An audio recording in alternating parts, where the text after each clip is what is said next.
Essa questão é boa, viu? Questão 10 de Física do ITA de 2020. Ao redor de um cilindro de massa M, raio A e comprimento B, são enroladas simétrica e longitudinalmente N espiras.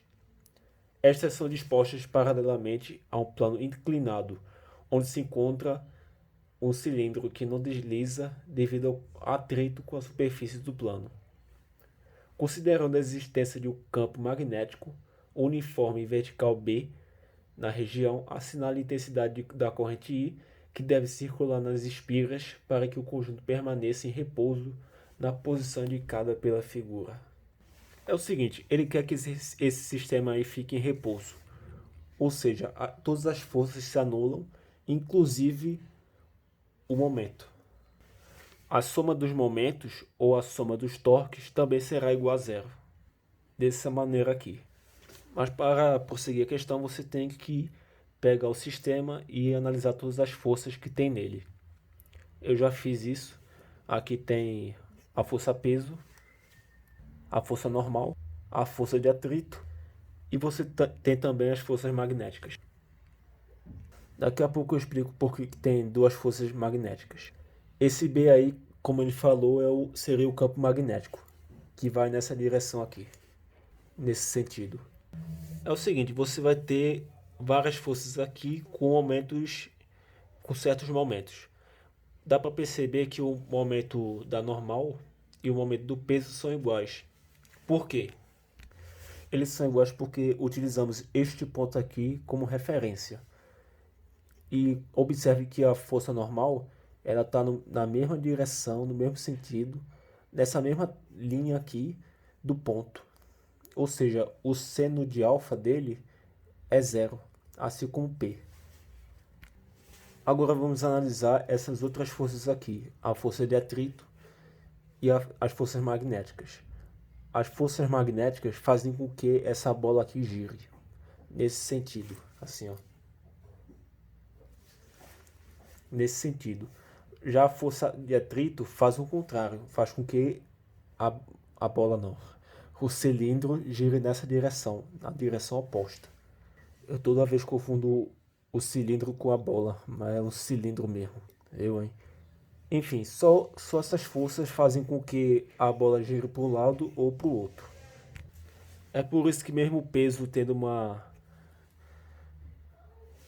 componente aqui, a gente não compara ele com as outras forças.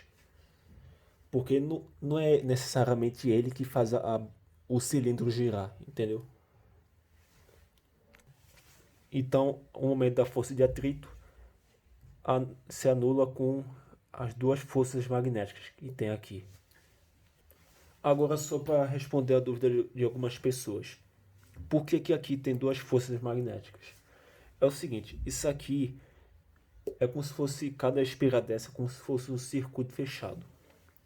Na verdade, é um circuito fechado.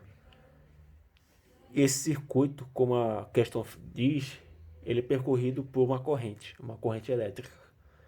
E ele é imerso num campo magnético uniforme. Então, ele vai se organizar, ele vai sofrer forças magnéticas que se organizam em pares opostos, resultando em força e torque nulo. É só se lembrar disso. Por que duas forças magnéticas? Circuito fechado, percorrido por corrente e imerso em campo magnético uniforme, resultando em torque e força resultante nula. Sabendo disso, você consegue entender por que existem duas forças magnéticas.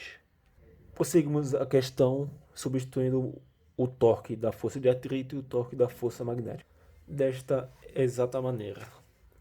Aqui é A porque indicou que o raio é igual a A. Aqui é 1 porque a força de atrito faz ângulo de 90 aqui. E aqui a gente não sabe o valor do θ. Precisamos descobrir agora a força de atrito e a força magnética. Para isso devemos nos lembrar da força magnética da espira, que é a força igual à corrente vezes o vetor comprimento do trecho do fio vezes o campo magnético. No caso dessa questão, nós vamos modificar um pouco a fórmula. Esse E é o mesmo. O B também é a mesma coisa. Esse L aqui, na questão, ele fala que o comprimento do fio é B. Então eu coloco B aí. E como são N espiras, eu multiplico por N. Então vamos ter a força magnética total.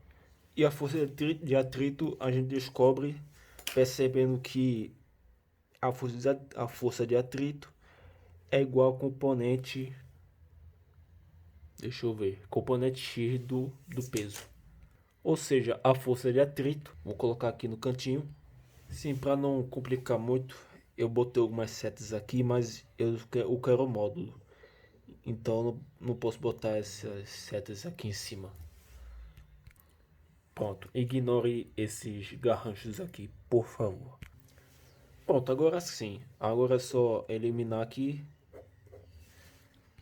isolar o I e acabou a questão. Letra E de excelente.